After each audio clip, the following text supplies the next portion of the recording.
निवडणुका या राज्यात होऊ घातलेल्या आहेत. त्यानिमित्ताने आपण विधानसभा मतदारसंघाचा आढावा घेत आहोत. आज आपण पंढरपूर मंगळवेढा या विधानसभा मतदारसंघाचा आढावा घेणार आहोत. या नुकत्याच पार पडलेल्या लोकसभा निवडणुकीत पंढरपूर मंगळवेढा विधानसभा मतदारसंघातून महाविकास आघाडीच्या ज्या उमेदवार होत्या प्रणिती शिंदे यांना 45,000चं लीड मिळालेलं आहे. परंतु सध्या या मतदारसंघात विद्यमान आमदार हे समाधान आवताडे आहेत, ते भाजपाचे आहेत. प्रशांत परिचारक हे भाजपाचेच होते. त्याबरोबर भगीरथ भालके या ठिकाणाहून निवडणूक देखील आता लढवणार आहेत, ते रिंगणात उतरणार आहेत. काय या मतदारसंघाची सद्यस्थिती राहील हे आपण जाणून घेणार आहोत. आपल्यासोबत पत्रकार आहेत प्रवीण सपकाळ सर, जे गेल्या अनेक वर्षापासून या जिल्ह्यात सोलापूर जिल्ह्यात पत्रकारिता करत आहेत. सर, काय सांगाल, काय स्थिती राहील पंढरपूर मंगळवेढा मतदारसंघाची? पंढरपूर मंगळवेढा विधानसभा मतदारसंघामध्ये जर विचार केला तर आपण आत्ताच्या घडीला समाधान आवताडे म्हणून तिथं पोटनिवडणूक निवडून आलेले भाजपचे आमदार आहेत आणि त्यांच्या विरोधामध्ये भगीरथ भालकेंनी निवडणूक लढलेली होती. आता त्यानंतर पुढं काय होतं की गेल्या 5 पंचवार्षिकपूर्वी त्या ठिकाणाहून विधान परिषदेवर जे आमदार होते प्रशांत परिचारक, हे प्रशांत परिचारक आत्ता राष्ट्रवादीच्या म्हणजे राष्ट्रवादी त्यांच्या बाबतीत चाचपणी करते आणि परवा जो कार्यक्रम झाला देवेंद्र फडणवीसांच्या उपस्थितीमध्ये मंगळवेढा वगैरे त्या भागामध्ये, तर तिथं प्रशांत परिचारकांची अनुपस्थिती सगळ्यांना जाणवली आणि त्याचे स्पष्ट संकेत आहेत की ते पुढच्या काळामध्ये तुतारी हातात घेतील आणि या मतदारसंघामध्ये समाधान आवताडेंच्या विरोधात उभे राहतील. हे आत्ताचं चित्र आहे. तर समाधान आवताडेंचा जो भाग आहे तो मंगळवेढा येतो आणि प्रशांत परिचारक हे पंढरपूरमधून नेतृत्व करतात. खास करून पंढरपूर शहरामध्ये त्यांचं मोठं प्राबल्य आहे. त्याचबरोबर गावागावातल्या गावागावातल्या वेगवेगळ्या संस्थांमध्ये त्यांचा गट आहे, अस्तित्वात आहे. त्यामुळं ह्या दोन्ही निवडणुकांचा जर विचार केला, स्थानिक भूमिपुत्र म्हणून समाधान आवताडेंना मंगळवेढ्याची जनता पसंती देऊ शकते. परंतु त्याच वेळेस प्रशांत परिचारकांचा पण एक गट त्या मतदारसंघामध्ये आहे. कारण दामाजी सहकारी साखर कारखान्याच्या निवडणुकीमध्ये तसं चित्र पाहायला मिळालं. मुळात समाधान आवताडे आणि प्रशांत परिचारकांमधलं बिनसलं राजकीय जे गणित बिघडलं ते तिथंच बिघडलेलं आहे. कारण समाधान आवताडेंच्याकडे तो कारखाना होता, ते कारखान्याचे अध्यक्ष होते. त्या पद्धतीनं ते सगळं सुरू असताना राजकीय सोयी म्हणून किंवा पोटनिवडणुकीतला तो दावा म्हणून एक राजकीय गणित घालण्यात आलं होतं की ही पोटनिवडणूक आहे आणि त्यांना कार्यकाळ मिळणार आहे ते 2 ते 2.5 वर्षाचा आहे. पण मतदारसंघ संपेपर्यंत आणि शासकीय योजना कळेपर्यंत 1.5 वर्ष निघून जातो आणि त्यानंतर शेवटच्या वर्षभरामध्ये काय विकास करतील एक असं गणित बांधूनच कदाचित समाधान आवताडेंना त्यावेळी भाजपमधून ती संधी देण्यात प्रशांत परिचारकांनी भूमिका निभावली असेल. परंतु पुढच्या काळामध्ये ज्यावेळी समाधान आवताडे ह्या मतदारसंघामध्ये काम करतात आणि पंढरपूरच्या कामामध्ये ते लक्ष घालत आहेत, पंढरपूर तालुक्याच्या राजकारणामध्ये बांधणी करत आहेत, हे ज्यावेळी लक्षात आलं त्यावेळी प्रशांत परिचारकांनी मग त्यांच्याशी 2 हात करायचा निर्णय घेतला आणि मग दामाजी कारखान्याच्या निवडणुकीमध्ये शिवानंद पाटील टीके यांच्या तानाजी खरात यांच्या माध्यमातून तिथे एक पॅनल उभं करण्यात आलं आणि त्या पॅनलनी समाधान आवताडेंच्या पॅनलचा अक्षरशः दुहा उडवला आणि तो कारखाना जिंकून आज तो प्रशांत परिचारकांना मानणाऱ्या गटाच्या ताब्यामध्ये. अशा अर्थाने मंगळवेढ्याच्या भागामध्ये जे शेतकऱ्याच्या घराचं जे अर्थकारण आहे ते त्या गोष्टीवर अवलंबून आहे. तो हा भीमा नदी काठचा किंवा चंद्रभागेच्या काठचा हा परिसर आहे, ऊसपट्टा आहे आणि इथं शेतकऱ्याचं अर्थकारण त्या ऊसाच्या शेतीवर अवलंबून आहे. तर अशा सेक्टरमध्ये आज त्यांचा युटोपियन शुगर नावाचा एक कारखाना त्याच भागामध्ये आहे. त्यानंतर दामाजी आता डायरेक्ट इनडायरेक्ट त्यांच्याकडेच आहे आणि श्रीपूरसारखा कारखानासुद्धा, श्रीपूरचा पांडुरंग परिवार म्हणजे पांडुरंग कारखाना हाही त्यांच्याकडे आहे. त्यामुळं साखर कारखानदारीचं थेट राजकारण या मतदारसंघातल्या मतदारांवरती परिणाम करतं आणि म्हणून या मतदारसंघामध्ये आत्ताच्या घडीला समाधान आवताडेंच्यापेक्षा म्हणजे अगदी समाधान आवताडेंच्याकडे स्वतःचा एक कारखाना आहे आवताडे शुगर म्हणून, पण त्याला मर्यादा आहे. पण ह्या सगळ्या अख्ख्या मतदारसंघामध्ये ज्याचं कार्यक्षेत्र म्हणता येईल कारखान्याचं, तर ते विखुरलेलं आहे आणि त्या माध्यमातून एक स्वतंत्र गट पांडुरंग परिवार म्हणून आहे. पंढरपूर तालुक्याच्या एकूण राजकारणामध्ये पांडुरंग परिवार, एक दुसरा जो विठ्ठल परिवार आहे, तिसरा चंद्रभागा परिवार आहे. तर आणि ह्या सगळ्या भोवती हे सगळं फिरतं आणि मंगळवेढ्याचा तो दामाजी परिवार, हे सगळे परिवार आहेत. या मतदारसंघाचे एक वैशिष्ट्य असं सांगता येईल की इथला नेता ज्या पक्षासोबत जातो त्या पक्षाला म्हणजे त्या नेत्याला त्या पक्षाचं लेबल चिटकतं, पण त्यांचा गट तो कायमच राहतो. म्हणजे आज प्रशांत परिचारक जरी पूर्वी ते भाजपचे विधान परिषदेचे आमदार असले आणि ते भाजप आज ते तुतारीसोबत गेले की संपलं, त्यांच्या गटाच्या सगळ्या नेत्यांचं चिन्ह आता तुतारी, अशा पद्धतीचं हे राजकारण आहे. आणि ह्या राजकारणामध्ये समाधान आवताडे हे खूप मोठे ठेकेदार आहेत, विद्यमान आमदार आहेत ते, आणि पैसे आहेत प्रचंड, ताकद आहे त्यांच्याकडे. परंतु एक नेता म्हणून की राजकीय जाणकार म्हणजे राजकारणातला एक मुत्सद्दीपणा जो आहे त्याच्या बाबतीत कदाचित समाधान आवताडेंना मर्यादा आहेत, आणि त्यामुळं प्रशांत परिचारक थोडीशी बाजी मारून नेतील असं एक चित्र आत्ता या मतदारसंघात पाहायला मिळतं आहे. कारण त्यांचा स्वतंत्र गट सक्रिय झालेला आहे, मतदारसंघामध्ये काम सुरू आहे सगळीकडं, आणि त्यामुळं लोक ते एक वातावरण तयार झालेले आहे. आणि अनायासानं भाजपच्या विरोधामध्ये एक लाट आहे या महाराष्ट्रामध्ये, आणि त्याचबरोबर पंढरपूर तालुक्यामध्ये GST असेल, शेताच्या बांधाबाहेर जेवढ्या पण काही गोष्टी मिळतात शेतकऱ्यांना, बी बियाणे असतील, खते असतील, पेस्टिसाईड्स असतील, आणि अन्य काही जे काही गोष्टी आणाव्या लागतात त्या सगळ्या गोष्टी तुम्हाला विकत आणाव्या लागतात. आणि त्याच्या अगेन्स्ट ज्यावेळी त्याच्या विरोधाभास ज्यावेळी विचार करता त्यावेळी शेतकऱ्याच्या मालाला पुरेसा भाव मिळत नाही. हमीभावाची नुसतीच घोषणा होते दर निवडणुकांमध्ये, पण प्रत्यक्षात शेतकऱ्यांना तो हमीभाव मिळत नाही. त्यामुळं शेतकरी वर्ग आणि त्याच्यावर अवलंबून असलेल्या गावगाड्यातल्या सगळ्या व्यवस्था म्हणजे 18 पगड जातीतले वेगवेगळे व्यवसायसुद्धा आज भाजप सरकारच्या विरोधामध्ये जातानाचं चित्र पाहायला मिळतं आहे, आणि कदाचित या गोष्टींचा फटका हा समाधान आवताडेंना या निवडणुकीत बसू शकतो. सर, पण एकेकाळी स्वर्गीय भारतनाना भालके यांनी या मतदारसंघाचं नेतृत्व केलं होतं आणि त्यांच्या मृत्यूनंतर समाधान आवताडे तेथून आमदार झाले. परंतु भारतनाना भालकेंचे सुपुत्र भगीरथ भालके देखील या मतदारसंघातून चर्चेत आहेत. त्यांनी काल परवा शरद पवारांच्या समोर मुलाखत देखील दिलेली आहे. ते काही दिवसापूर्वी BRS पक्षात देखील गेले होते आणि आता तुतारीत जाण्याच्या तयारीत आहेत. त्यांची काय स्थिती राहील मग? नाही, कसं आहे की भगीरथ भालके यांच्याबद्दल विचार करायचं झालं तर ते लाभार्थी आहेत असं म्हणावं लागेल. कारण माजी दिवंगत आमदार भारतनाना भालके हे एक संघर्षयात्री होते. एक तर स्ट्रगल करणारा नेता होता, साधा गावगाड्यातला नेता, पिंपळाच्या झाडाखाली बसणारा, कुठं माळावर कधीतरी म्हैस राखलेला हा माणूस साधा रांगडागडी होता. त्यांच्या बोलण्यात एक जरब होती आणि लोकांशी त्यांच्याशी जिव्हाळ्याचं नातं होतं. त्यामुळं ते भगीरथ भालके तुलना भारत भालकेंची होऊ शकत नाही. भारत भालके हे लाभार्थी आहेत. पोटनिवडणूक ज्या भारत भालकेंच्या निधनानंतर जर कदाचित भगीरथ भालकेंच्या ऐवजी त्यांच्या आईला उमेदवारी दिली गेली असती तर कदाचित समाधान आवताडे या निवडणुकीमध्ये जिंकले नसते. 3,000चा फरक आहे फार तर. परंतु त्यांनी अट्टहास केला आणि त्यांच्याकडे जो विठ्ठल शुगर होता, म्हणजे विठ्ठल सहकारी साखर कारखाना होता विनोनगर घोरसाळेचा, तो कारखाना त्यांना यशस्वीपणे चालवता आला नाही. ते कारखान्याचे चेअरमन होते. ऊस उत्पादकांच्या ऊसाला भाव दिला नाही. कारखान्यात काम करणाऱ्या कामगारांच्या पगारी झाल्या नाहीत. त्यामुळे त्यांना तिथं तो कारखानासुद्धा त्यांना गमावा लागला. आणि त्यानंतर कालांतराने राजकीयदृष्ट्या जर विचार केलं, ज्यावेळी तुम्ही भारतनाना भालकेंचा वारसा सांगता तर त्यातले काही गुण तुमच्याकडनं अपेक्षित होते लोकांना, आणि मग तो गट जिवंत राहिला असता. पण ते तसं घडताना दिसलं नाही.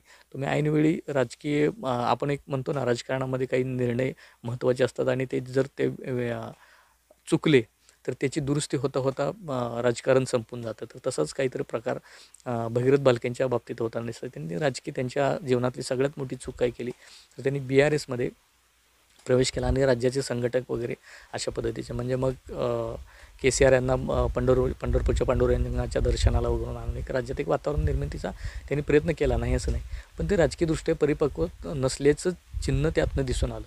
कारण महाराष्ट्र हा पुरोगामी आहे, शाहू फुले आंबेडकरांचा वारसा असलेला हा महाराष्ट्र आहे. तुम्ही एखाद्या ट्रेंडिंग गोष्टीवरती मतदान हा इथला मतदार करत नाही. आणि शिवाय महाराष्ट्राच्या एकूण भौगोलिक परिस्थितीचा विचार केला हा 98% इरिगेटेड असलेला पंढरपूर तालुका आहे, ज्याच्यामध्ये आर्थिक सधनता आहे, लोक ऊस उत्पादक आहेत, मोठ्या प्रमाणात लोकांकडे पैसे आहेत. म्हणजे फार म्हणजे वेगळ्या पद्धतीच्या भावनिक मुद्द्यावर तुम्ही राजकारण करू शकत नाही. लोकांच्या चुलीशी निगडीत असलेल्या विषयांवर, सहकारातल्या राजकारणावर तुम्ही राजकारण करू शकता. पण असं असताना तुम्ही BRS सारख्या ज्याचा कुठंच खाली काही बेस नव्हता किंवा महाराष्ट्रात कसलंच केडर नव्हतं, तर तसा पक्ष तुम्ही महाराष्ट्रात आणायचा प्रयत्न केला आणि त्यात मग तुम्ही इतर पक्षांपासून आणायचं दुरावलं गेलात. शरद पवार तुमच्यावर नाराज झाले. पर्यायानं मग तुमचीच राजकीय आत्महत्या ठरली असं मला आत्ता म्हणावं असं वाटतं त्याच्या बाबतीत. सर, पण या एक मतदारसंघात गेल्या वर्षानुवर्ष एक प्रश्न सातत्याने गाजतो, तो म्हणजे तो 35 गावचा पाणी प्रश्न. आणि ऐन लोकसभेच्या निवडणुकीदरम्यान त्याला मंजुरी देण्यात आली, परंतु अद्यापर्यंत पाणी पोचलं नसल्याचं त्या ठिकाणी दिसते. या प्रश्नाचा भाजपला फायदा होईल की जो समोरचा उमेदवार आहे महाविकास आघाडीचा त्याला होईल? नाही, कसं आहे की 2009च्या विधानसभा निवडणुकीकडे आपल्याला जावं लागेल. कारण त्यावेळी त्या ठिकाणावरून राज्याचे माजी मुख्यमंत्री विजयसिंह मोहिते पाटील विरुद्ध भारत भालके असा तो सामना होता. आणि त्यावेळी लोकांनी बिसलेरी बाटल्याची तोरणं बांधून मोहिते पाटलांचं स्वागत केलं आणि तिथंच ते राजकारण फिरलं. त्याच मुद्द्यावर तोच मुद्दा कळीचा ठरला. आणि त्याचवेळी आत्ता जे परिचारक वगैरे आहेत ह्यांनी अंतर्गतपणे ते मोहिते पाटलांना विरोधाचंच राजकारण केलं, की मोहने त्याला पवारसाहेबांची पण साथ होती अशी एक चर्चा या मतदारसंघातले लोक सांगतात बोलताना. तर ह्या सगळ्या गोष्टीमध्ये घडत असताना तो जो पाणी प्रश्न आहे, मूळ प्रश्न जो मंगळवेढ्याच्या दक्षिण भागातला, तर तो गेल्या अनेक निवडणुकांमध्ये फक्त तो चर्चेत येतो. निवडणूक आल्या की त्याची चर्चा होते, निवडणूक संपली तो विषय संपला. म्हणजे इव्हन तुम्ही आत्ता जर विचार केला तर बघा की सोलापूरच्या ज्या खासदार आहेत प्रणिती शिंदे, आणि लोकसभेमध्ये त्यांनी तो प्रश्न काही विधानसभेमध्ये त्यांनी तो लावून धरला काही काळासाठी, पण त्यानंतर परत पुढं त्याचा फॉलोअप पुढं काय होताना दिसलं नाही.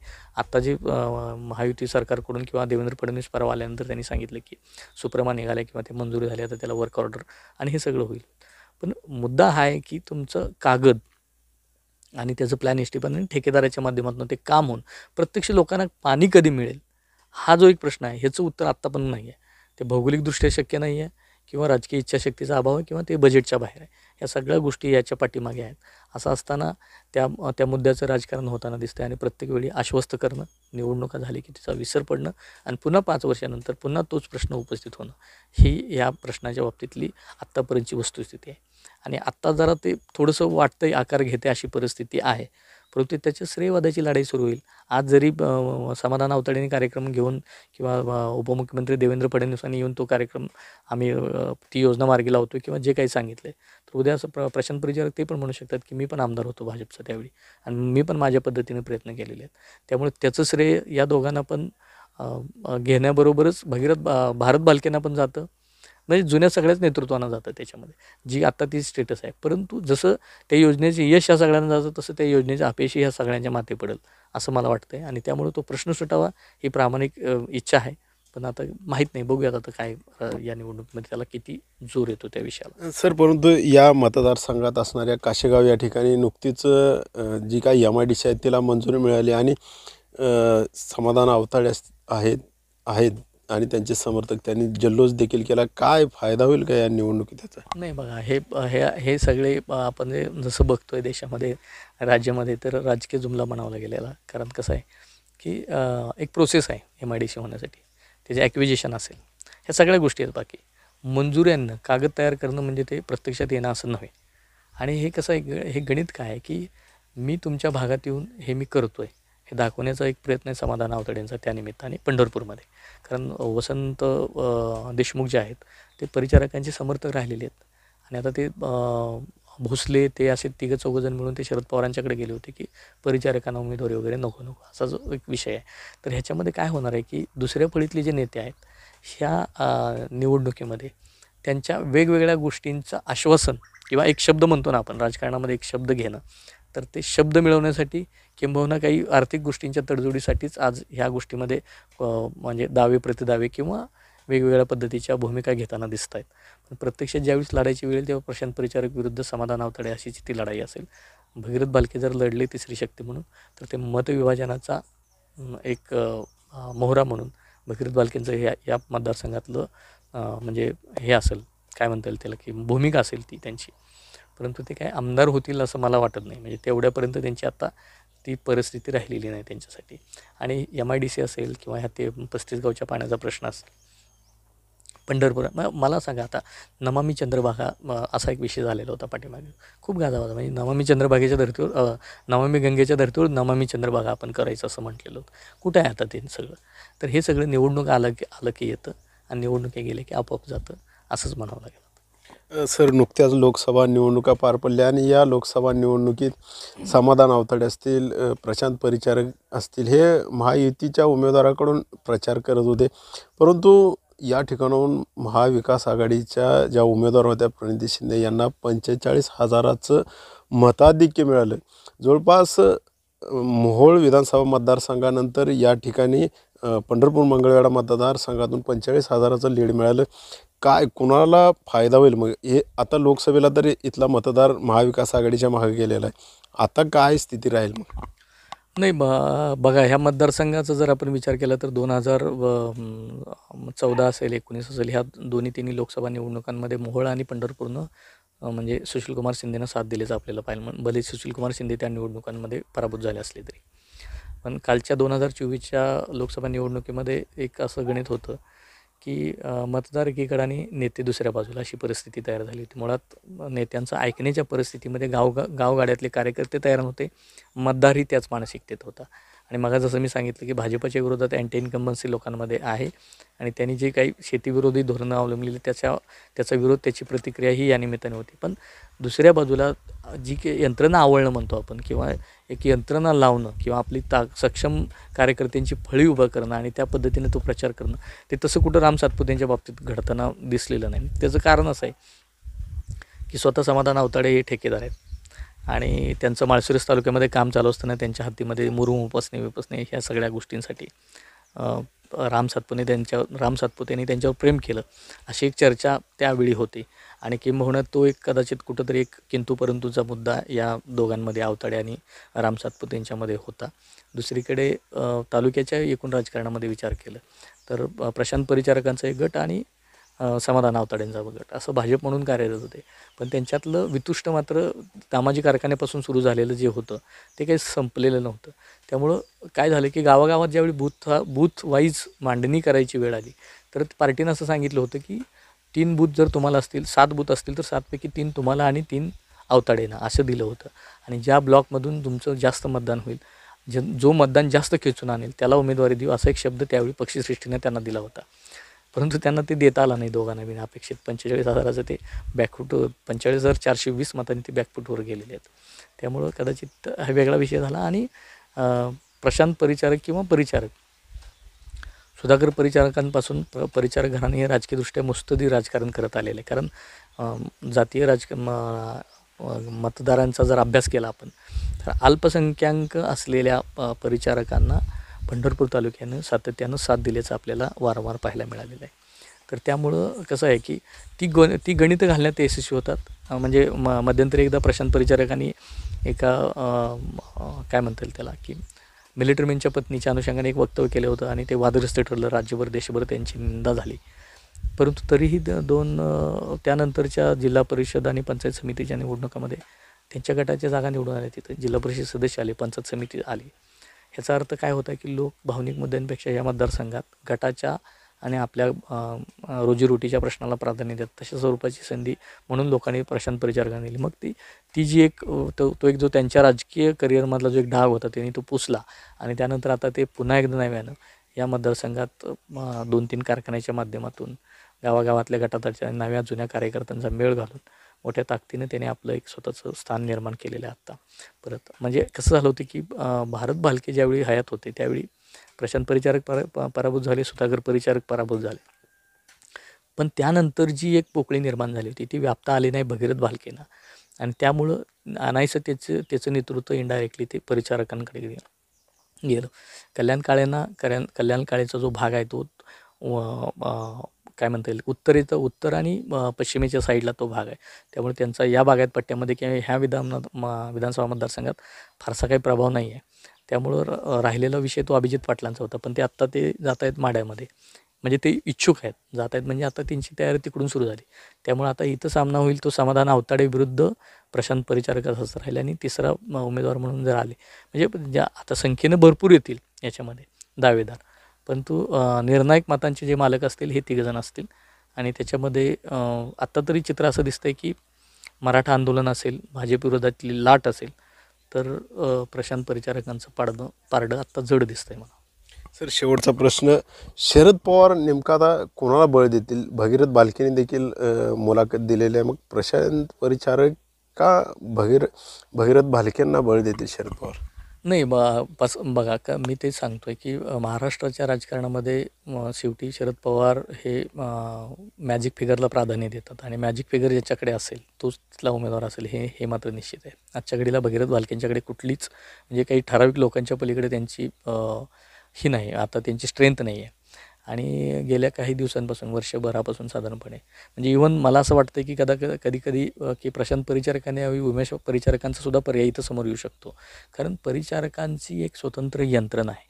तुम्हाला निवडणुकांमध्ये सवाना जी गर्दी होते ती गर्दी मतात परिवर्तन करणारा जो कोणी नेता असेल त्याला शरद पवार संधी देतील.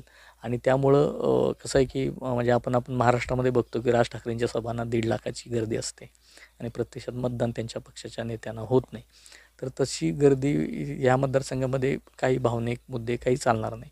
सरळ सरळ ज्याची यंत्रणा सक्षम, ज्याचा गट सक्षम, ज्याचं अर्थकारण आता ऊसाची बिलं अभिजित पाटलांनी 3500 रुपयेचा भाव जाहीर केला विठ्ठल कारखान्याच्या माध्यमातून. तर आणायचं ह्या सगळ्या साखर कारखान्यांना आता द्यावं लागणार आहे. कारण अभिजित आबा देऊ शकता तर तुम्ही का नाही देऊ शकत, असा सरळ साधा प्रश्न इथला शेतकरी विचारतोय. आणि मग ह्या सगळ्या पसंतीला उतरण्यात आत्ताच्या घडीला तर संधी फक्त प्रशांत परिचारकांना दिसते. त्याचं कारण त्यांच्याकडे 3 कारखाने आहेत आजच्या घडीला. पण ठीक आहे, समजा एक थोड्या वेळासाठी आपण पांडुरंग थोडा बाजूला ठेवला तर आज दामाजी आणि युटोपिनसारखा कारखाना आज त्यांच्यासोबत आहे. मग मंगळवेढा असेल, त्या भागातला शेतकरी असेल, त्या कारखान्याच्या निमित्तानं, त्याच्या अर्थकारणाच्या निमित्ताने, जिल्हा मध्यवर्ती बँकांच्या सोसायटीच्या निमित्ताने म्हणजे बबनराव अवताडे वगैरे जे हे आहेत परिचारकांना मानणारे, ही सगळी पूर्ण यंत्रणा आत्ता प्रशांत परिचारकांच्या बाजूने जाताना दिसते. जिल्हा दूध संघाच्या माध्यमातून जे काही दूध डेअऱ्या वगैरे असतील, सोसायट्या असतील, ह्या सगळ्या खरेदी विक्री संघ, APMC आणि मग ह्याच्यामध्ये काही जुनी जाणती मंडळी आहेत. दिनकर मोरे असतील चळेचे, परत पुन्हा आपण जर विचार केला ज्ञानोबापू मोरे असतील, ही अशी जी जुनी जाणती माणसं आहेत ती आजही त्यांच्यासोबत आहेत. शिवाजीराव काळुंगे आहेत मंगळवेढ्यामधून.